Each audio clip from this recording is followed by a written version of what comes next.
안녕하세요. 원광아동 상담센터 소장 이지선입니다. 사이퍼메스 상담연구소 대표 손정아입니다. 첫 번째 강의에서 이지선 소장님께서 기질, 아동의 기질과 그에 따른 양육과 관련된 강의를 해주셨는데요. 이와 관련된 질문들을 한번 보고 답변을 해주셨으면 좋겠어요. 작은 소리에도 금방 깨고 새로운 음식은 먹기도 전에 짜증부터 내는 등 아기 때부터 예민하고 까다로워서 키우기 너무 힘든 아이였어요. 올해 5살이라 이제는 새로운 수업도 하고 다양한 활동에도 참여해야 하는데 처음 하는 것은 설명을 듣기도 전에 무조건 싫다 하니 걱정이에요. 어떻게 해야 하나요?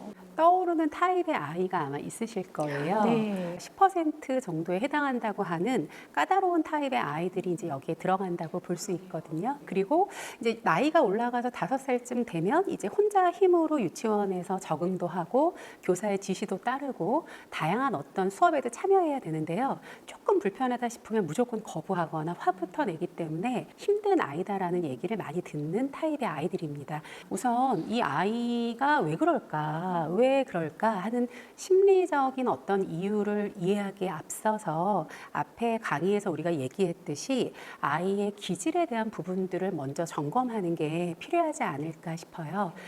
이런 아이들은 그냥 일상에서 누구나 그냥 넘길 수 있는 어떤 자극들도 굉장히 더 크게 받아들이고 더 불편하고 더 위험하다라고 아이들한테는 인식되기 때문에 새로운 활동이나 어떤 새로운 어떤 환경을 제공할 때는 이 아이의 준비도를 항상 고려해 보시는 것들이 좋고 아이의 의사를 물어서 천천히 시작하는 것들이 이제 굉장히 중요합니다. 또 한 가지 방법은 아이한테 일어날 일에 대해서 미리미리 준비할 수 있도록 설명해 주시거나 알려주시는 것도 좋은 방법이 돼요.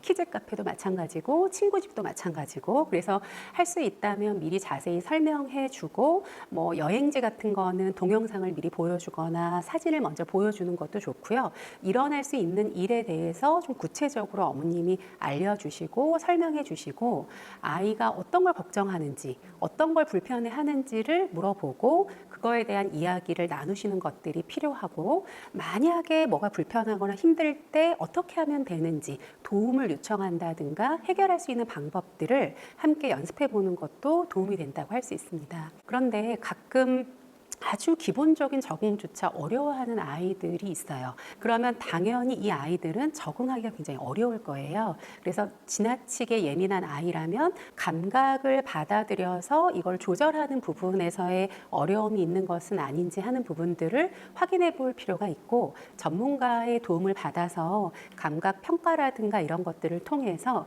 아이에 대한 이해를 보다 전문적으로 하시는 것도 방법이 될 수 있습니다.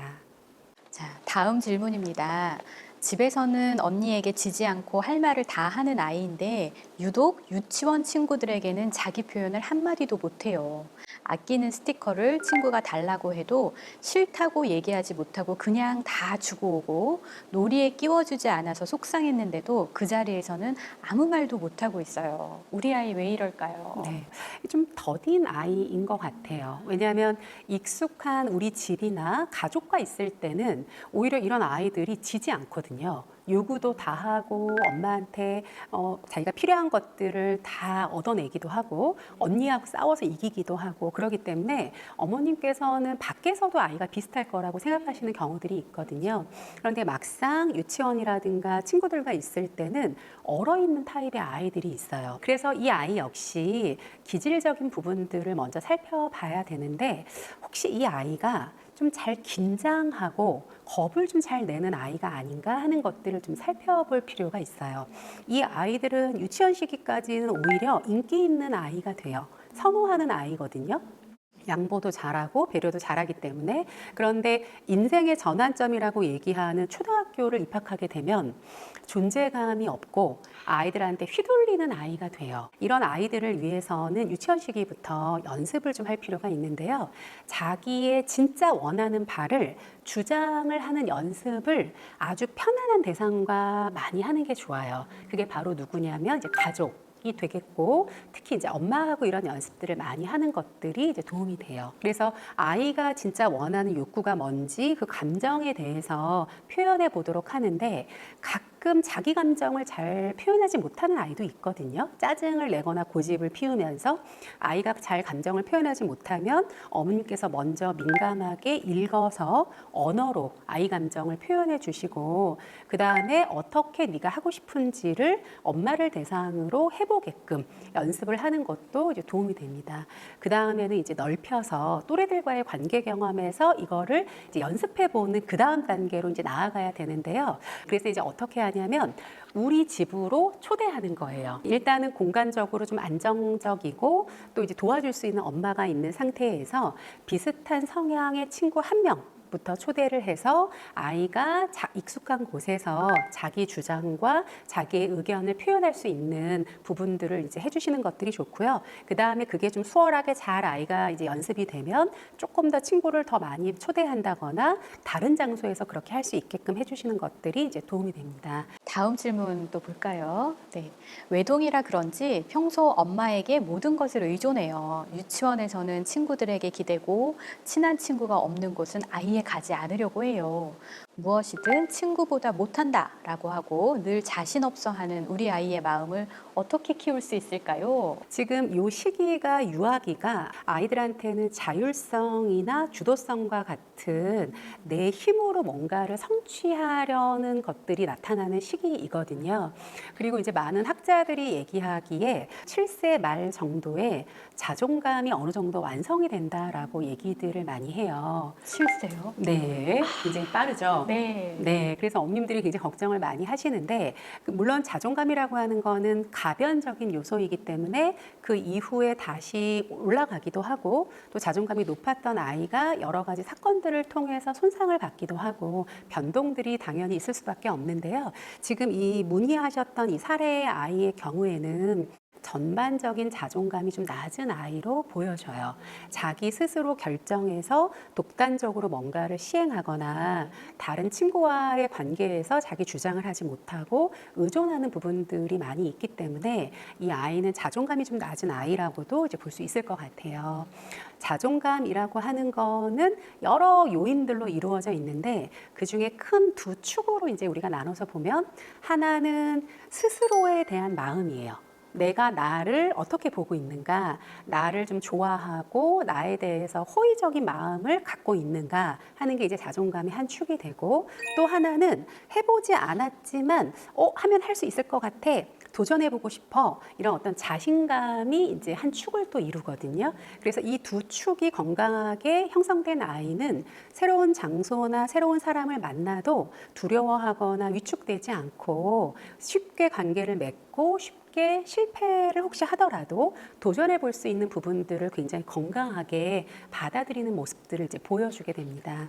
그런데 이러한 자존감이라고 하는 거는 항상 우리가 얘기하듯이 자기에 대한 좋은 느낌에서 이제 출발한다고 얘기했잖아요. 자기에 대한 좋은 느낌은 태어나면서부터 갑자기 생겨나는 게 아니고 사실은 경험을 통해서 아이들이 확인하는 거거든요. 그 경험이라고 하는 거는 아주 어린 시기부터 안정적이고 민감하고 따뜻하게 나를 보호해주고 나를 보고 웃어주고 나를 사랑해주고 하는 부모-자녀 관계에서부터 좋은 느낌을 거울을 보듯이 아이들이 자기의 상을 만들어가는 것 같아요. 그래서 이런 아이들한테는 건강한 애착을 튼튼하게 만들어서 내가 굉장히 좋은 아이고 사람들한테 사랑받는 아이다라는 느낌의 자신감을 만들어주시는 것들이 굉장히 중요하고요. 자존감이 높은 아이들의 부모들 비법이 하나 있었거든요.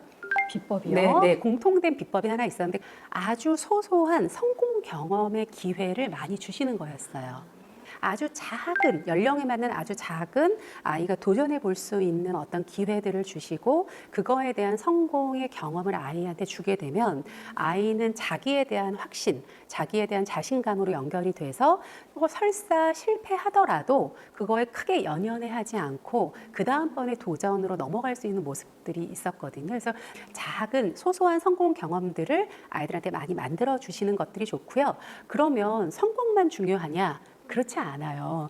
아이들은 좌절을 통해서 배우는 게 있고 좌절을 통해서 성숙하는 부분들이 분명히 있기 때문에 좌절과 실패의 경험 역시 굉장히 중요한데 이때 부모님의 태도가 굉장히 중요하죠. 실패했을 때의 부모님의 팁이에요. 네. 너 그럴 줄 알았어. 엄마 조심하라고 했잖아. 이렇게 어머니도 이제 안타까우시니까 얘기하시는 건데 그런 부분보다는 아이의 마음을 먼저 공감해 주시고 네가 이거를 굉장히 잘하고 싶었는데 이게 좀 어려웠구나.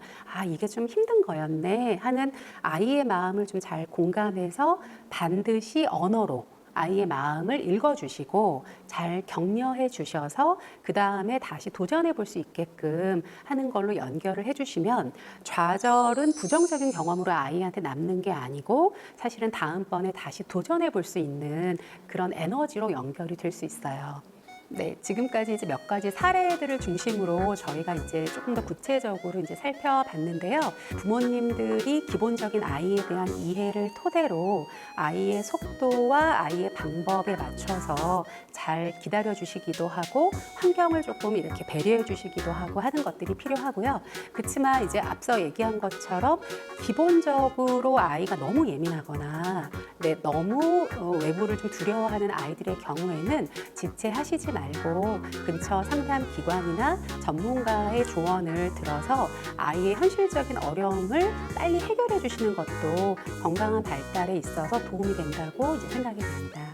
다음 장에서는 산만한 아이들에 대한 이야기를 다시 나눠보도록 하겠습니다. 감사합니다. 감사합니다.